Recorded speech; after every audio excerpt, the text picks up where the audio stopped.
On a summer day in 1925, 40,000 American Klansmen marched down Pennsylvania Avenue to proclaim their dislike for Catholics, Negroes, and Jews. Though the size of the gathering was unprecedented, the marchers that day were not the first or the last in our nation's history to cast the long shadow of hate.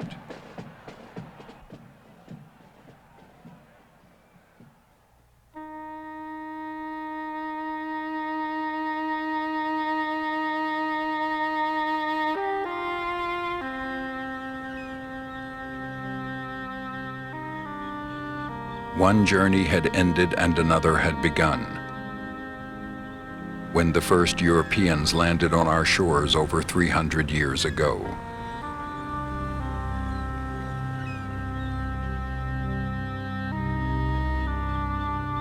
They were refugees from religious persecution, and they were willing to undergo severe hardships to be free of it. But what they saw as their God-given right to be free, they found themselves frequently denying to others.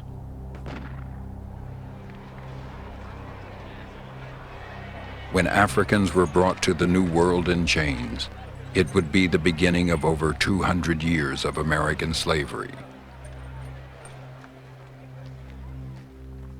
By 1656, Quakers were persecuted, whipped, imprisoned, banished, and branded. Many were forced from the Massachusetts Bay Colony to survive in the wilderness. The Baptists of Virginia fared no better. Because of their beliefs, some were whipped at the stake, their ears cut off, and their tongues bored with hot irons.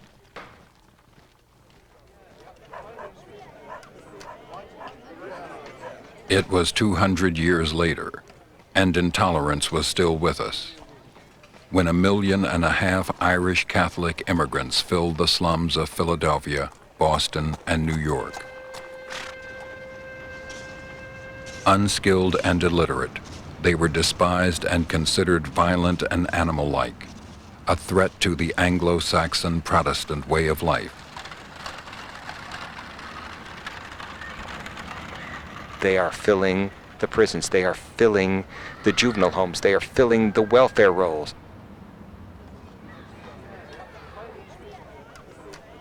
And they represented another threat.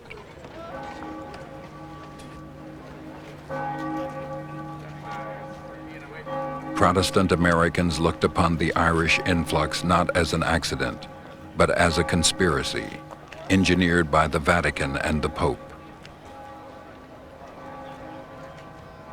The presence of Irish Catholics threw the population into intense alarm and hostility.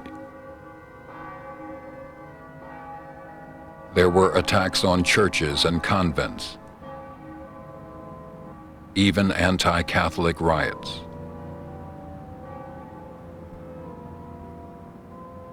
Hate took political form. Prominent Protestants created the American Know-Nothing Party. Their oath, to protect every American by resisting the insidious Church of Rome. To place in all offices, trust or profit, none but Native American Protestant citizens. To vote, nor give influence for any man, for any office, unless he be an American-born citizen, in favor of Americans ruling America.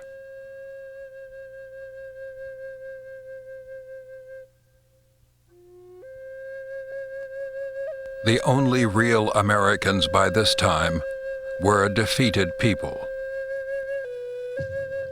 Forced from their land, hundreds of tribes had seen their life destroyed by the white man. One band outside the reservation was the Lakota Sioux, but their time was running out.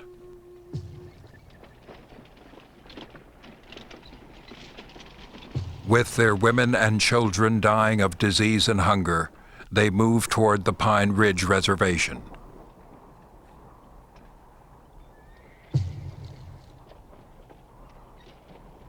They were just going somewhere to be able to get food for their people and to be able to make peace. Army had a cavalry posted all around them.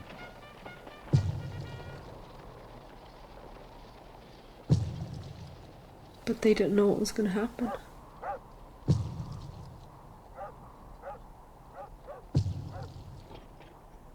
They didn't know if they were going to make it back.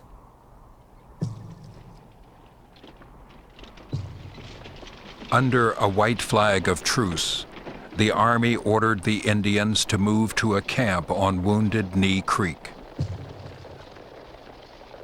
The soldiers were ordered to take all weapons out of Indian hands.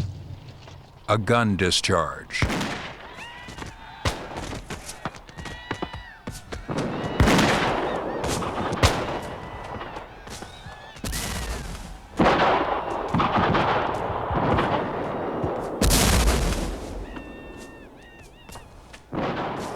It sounded like thunder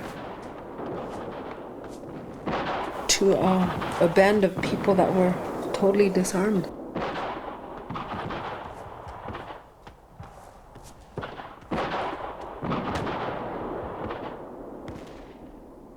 Women, old ladies, kids, just wiped them out.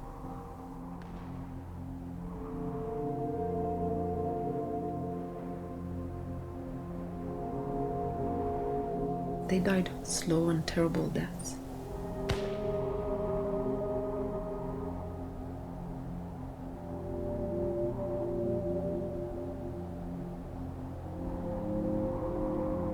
They dug a big trench, just tossed them in there. They killed them all.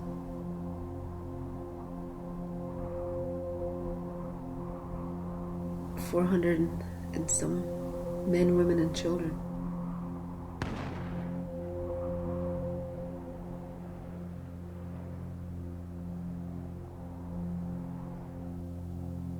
Bigotry,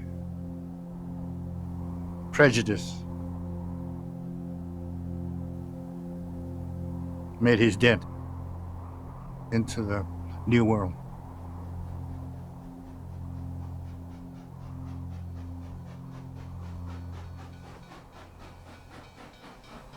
Chinese laborers brought to the New World also faced a suspicious and harsh America. It was back-breaking work laying tracks over the California mountains and across the deserts of Nevada and Utah. Work for slightly below $1 a day. They had to do all of the work that no one else would do.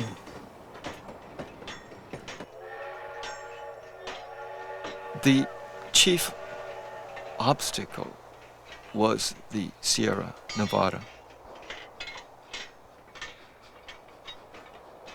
These are granite mountains. The problem was, well, how to, penetrate these mountains.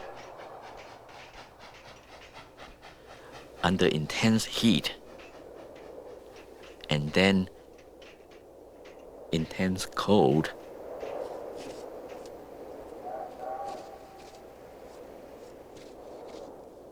The Central Pacific Railroad decided then to work the Chinese crews in the dead of winter. Had to work in tunnels under the snowdrifts.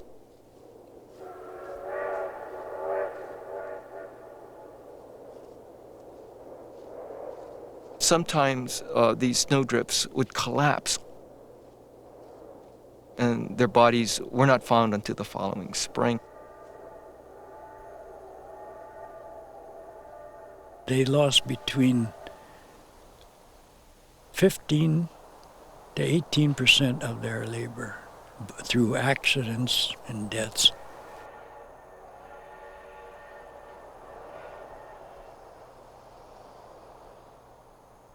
They could not have built it without the Chinese.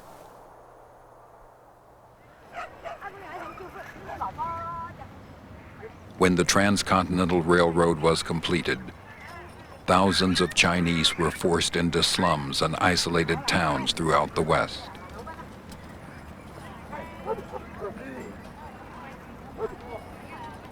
Chinese got pushed out of one town after another. They were confined to ghettos. We heard a lot about lynching of blacks in the South, also lynching of the Chinese. In 1885, a band of whites murdered Chinese in Seattle. In Tacoma, a white mob drove 700 Chinese men, women, and children from their homes. They actually were massacred in Rock Spring, Wyoming.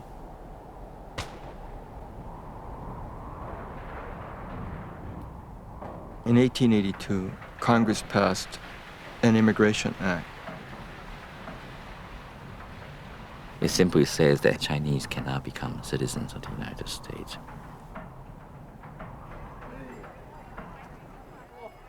You had the prostitutes, the lepers, and the morons were excluded from immigration. The Congress added the Chinese to that list.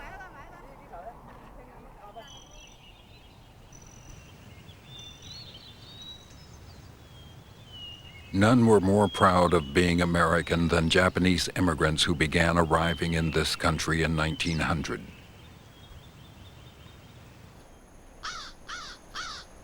Within a generation, they had transformed American agriculture in the West. They were successful in establishing their own businesses and farms. But they were denied rights as Americans. Our parents couldn't buy homes because they couldn't become naturalized citizens by law. When the war broke out between the United States and Japan, Japanese Americans were eager to volunteer for the war effort.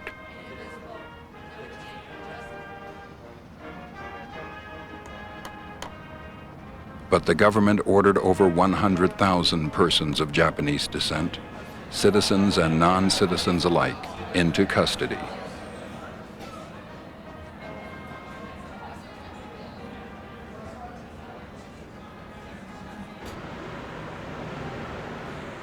They were given 1 week to sell what they owned, including their homes and businesses, and prepare for evacuation.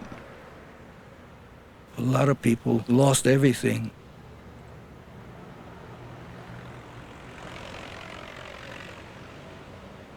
I wasn't even classified as an American citizen anymore. I didn't have a country. We were singled out as disloyal.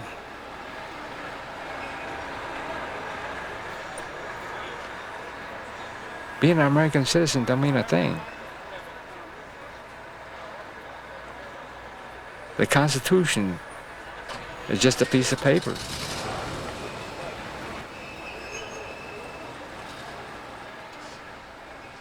None of my non-Japanese friends ever came to say goodbye to me.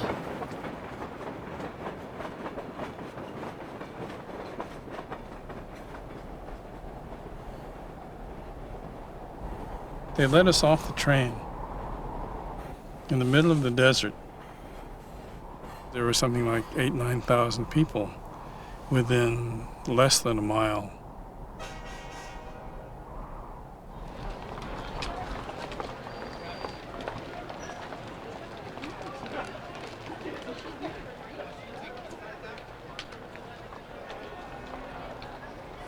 We kept saying, "Mama, this is America." She was so afraid that we were going to be killed.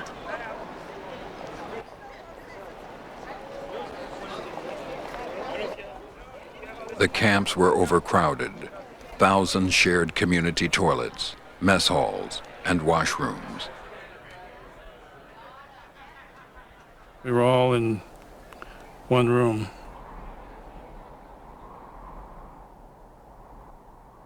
Three years and 4 months.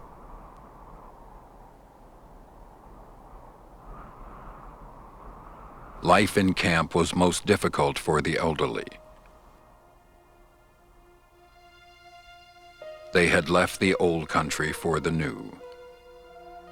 Now that was taken from them, like everything else they owned.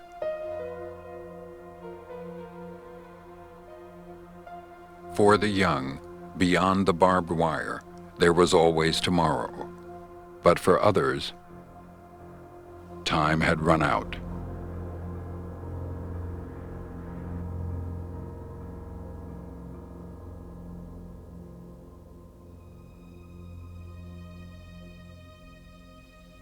As months passed, young men were eventually allowed to volunteer for the U.S. Armed Forces. Their regiment, the 442nd Infantry, became the most decorated unit in United States military history.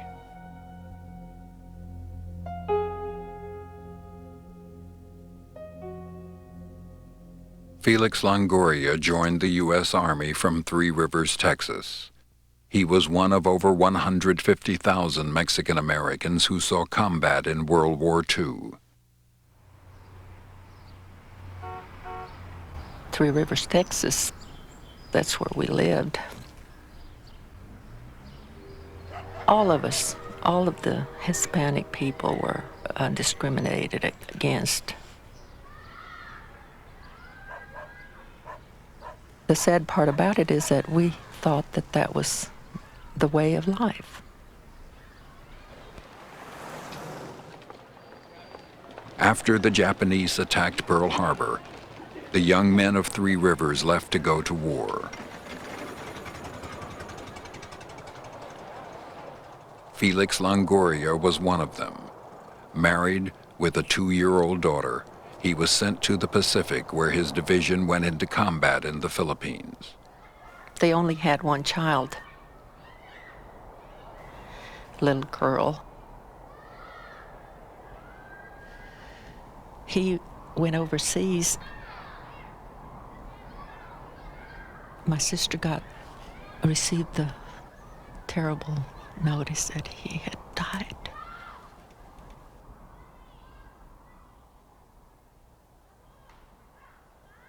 She went to Three Rivers to make arrangements for his body to be brought home. But his widow was told that they would not conduct a funeral for a Mexican American. The funeral director, he said, we cannot do that because the whites will not like that. This is not right. He is being refused a place to lay his body.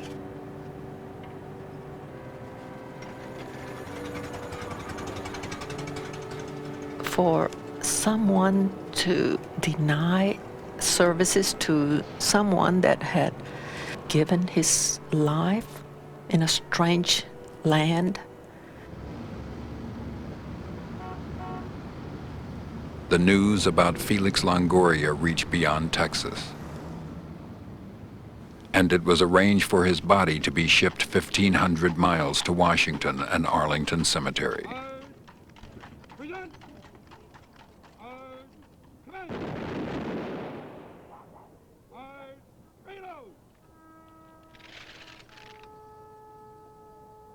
Why should I have come so many miles away to this cemetery?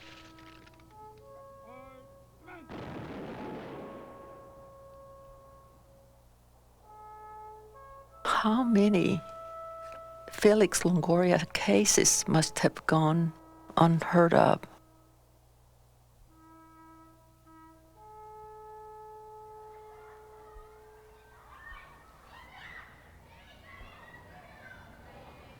For almost 100 years after the Civil War, a black man's life depended as much on the whim of a white man as on the courts of justice. By 1950, over 3,000 African Americans had been lynched. James Cameron was one of the few who lived to tell the story.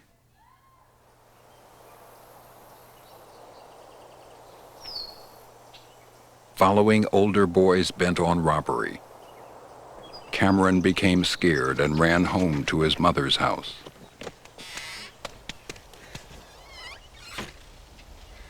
I can see her standing there at the door, wringing her hands and asking the police to take her instead of me. I can never forget that. Then they came back and got me.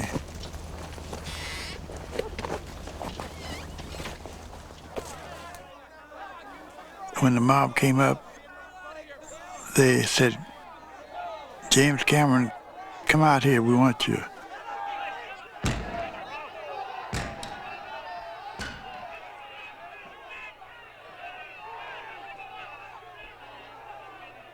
The mob began to chant for me like a football player. They said, "We want Cameron, we want Cameron, we want Cameron." And I thought my blood would freeze in my body.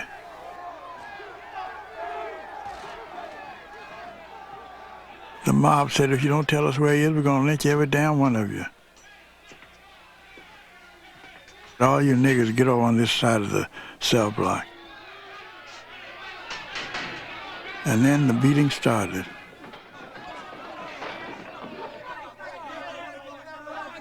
Put the rope around my neck. Then they began shoving me under the tree where Tom and Abe were hanging. And then it happened. All at once a voice came out, a loud, echoing voice. "Take this boy back. He had nothing to do with any raping or killing." They were having their fun.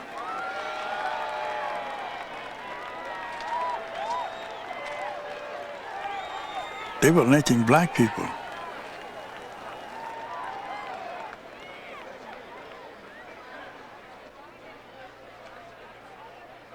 Everybody was in a gay mood.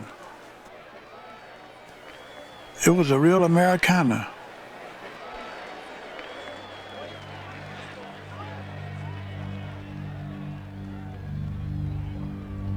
The indiscriminate killing of blacks by whites in the name of justice reached its peak in the South during the 1920s and 30s.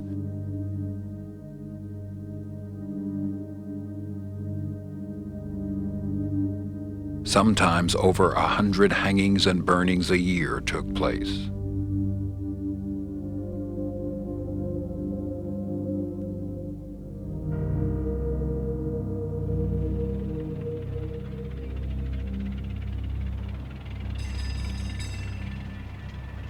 Atlanta, Georgia, in the early part of the century, was the fastest growing city in the South.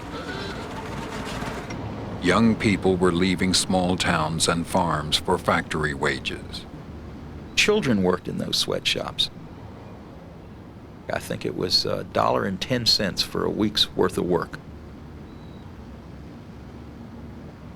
One company that was doing well was National Pencil, owned by a respected Jewish family that had lived in Atlanta since before the Civil War. Most jobs were performed by young girls. One of them, Mary Fagan, was from Marietta, Georgia. On a Saturday afternoon, she came to an empty factory to pick up a week's wages. She never left the building alive. Her mutilated body was found in the basement. This was a major murder. And the murder was a brutal murder. Her dress had been torn. Her face was blackened. And there was demands to find the killer.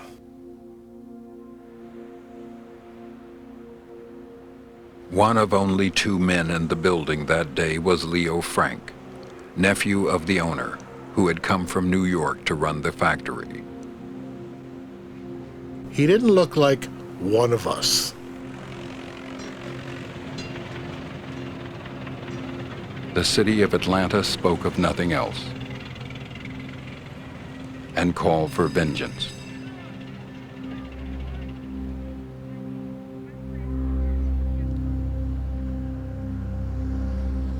The minister who had officiated at Mary Fagan's funeral, thank God we finally have a defendant worthy to pay for this horrendous crime. Not just some black factory sweeper, but a rich Jew from Brooklyn. Men like Tom Watson were more than spectators. In the Frank case, Watson saw an opportunity to bolster his magazine's flagging circulation and a failing political career. He wrote stories that said, if a black man had raped a white girl, we'd know what to do with him. Why should a Jew get any different justice or treatment?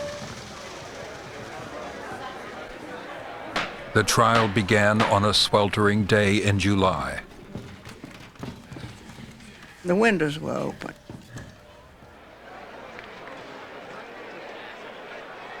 And the mobs outside were yelling in,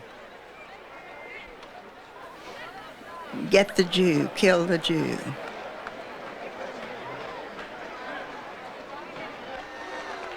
If things were said that were favorable to Leo Frank, the crowd outside would boo. If things were said that were unfavorable to Frank, crowds would cheer.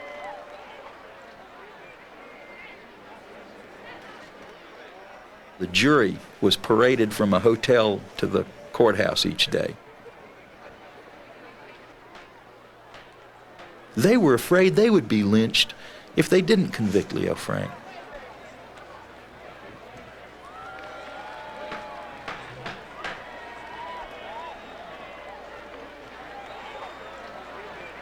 On August 25th, after just 4 hours of deliberation, the jury returned with their verdict.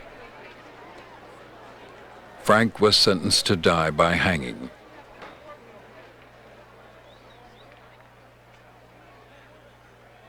Governor John Slayton was convinced the trial was a sham and that the evidence pointed to the other man in the factory that day. He commuted Frank's sentence to life imprisonment. Governor Slayton was finished.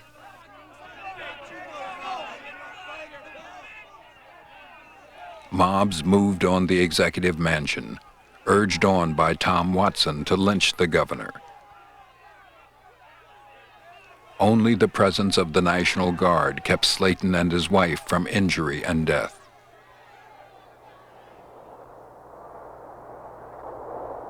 "100 miles southeast of Atlanta, Leo Frank was being held at the Milledgeville prison. One night, 25 men wearing masks entered the prison and pulled Frank from his bed. They cut the phone lines and walked in. Never fired a shot.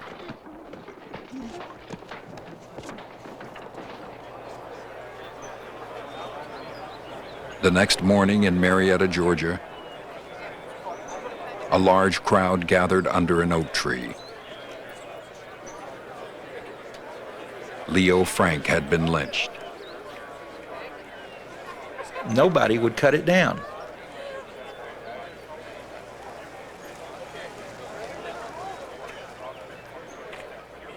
People walked up to the body and tore off pieces of Frank's clothes as souvenirs.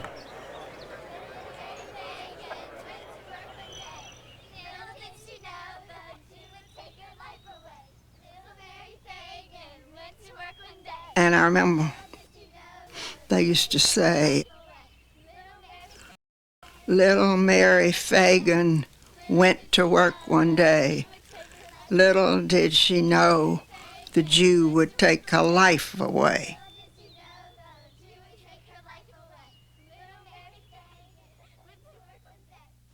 Tom Watson's success in the Frank case vaulted him into the U.S. Senate. He would not be the first or the last to use race and religion for political gain. Theodore Gilmore Bilbo became master of the technique. Very intelligent, and he had a sense of exactly what the people of Mississippi would buy, would accept. But it's absolutely He spoke their language, This did happen. and he would urge all the blacks to return to their native land. Caucus has lasted 57 days and nights. And that had great enthusiastic support here among the whites in Mississippi.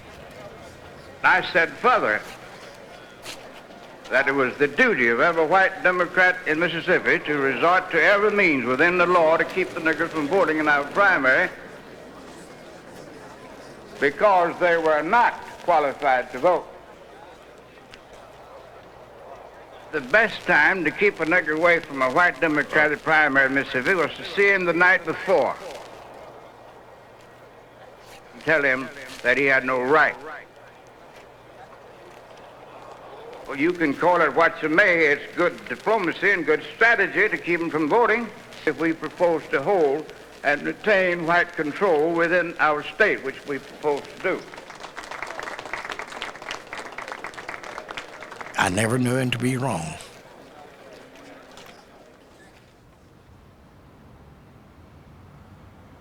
Hate and suspicion of others was not confined to the middle class, to the poor, or politicians. Henry Ford was none of these. He's the only extremely wealthy industrialist who was ever a folk hero. The size and breadth of Henry Ford's industrial empire was staggering. Worldwide, he employed 500,000 people.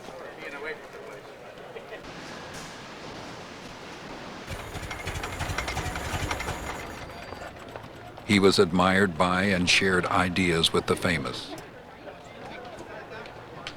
But his views ranged far beyond business. Henry Ford was a committed and radical pacifist. So he bought his own newspaper called the Dearborn Independent.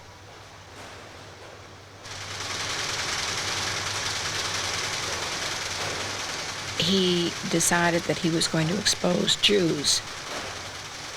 He believed Jews were the cause of wars. He believed that the international Jewish financiers were supplying the money for weapons, and they didn't care who lost. In one of the articles, they even claimed the Catholic Queen Isabella, who financed Columbus, was really a front for 3 secret Jews,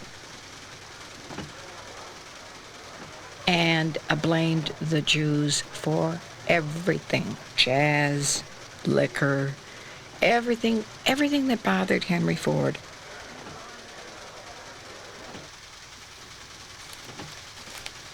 He made the Ford dealers sell the Dearborn Independent.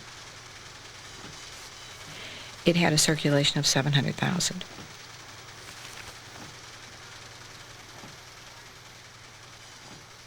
How do you actually ever know the damage?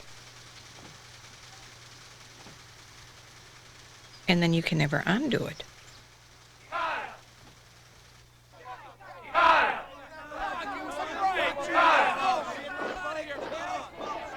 Today, America still struggles with intolerance. Today, America still struggles with those who hate.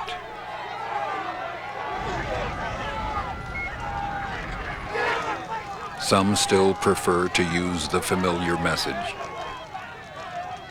and retain the old symbols.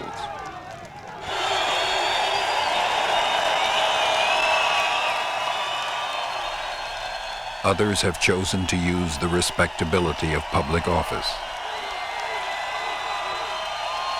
Others, the popular pulpit of religion. Minister Farrakhan! It is time to require the able-bodied welfare recipient to do work for the welfare. David Duke was Imperial Wizard of the Ku Klux Klan, celebrated Hitler's birthday, sold Nazi literature from his legislative office, and received 60% of the white vote in his home state. I never called Judaism a gutter religion. I said the practice of lying, stealing. The Reverend Louis Farrakhan has preached racial separatism Using God's holy name to shield your dirty religion, not the and blamed Jews for black problems. your dirty practices using God's holy name. Do you hear what I'm saying?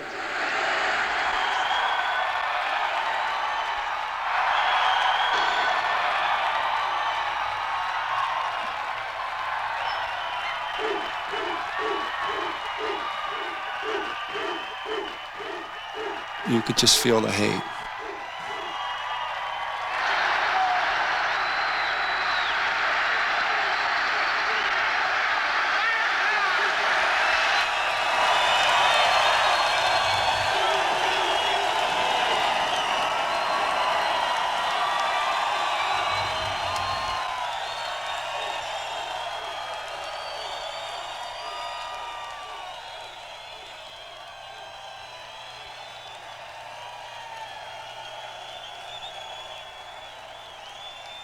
If you're going to be tolerant of people, you got to understand them.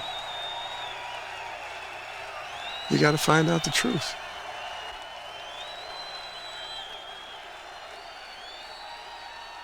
You know, it was Lincoln who talked about, well, what is it that binds us together? And Lincoln said, this nation was founded, dedicated to the proposition of equality.